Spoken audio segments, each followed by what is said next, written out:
I'm not a man or a woman. I'm a, you're a girl. He looked at you in disbelief. You're serious? Yes.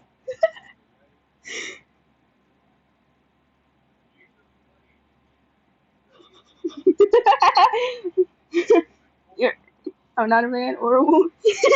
You're a girl. I identify as a squirrel. He let out an exasperated sigh. You're really pushing my patience here, kid. He looked at you, his expression a mix of irritation and confusion. Games? What are you talking about? Nothing. I'm sick.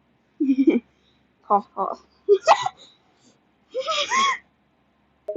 He released your chin and pushed you away. You're sick in the head, that's for sure.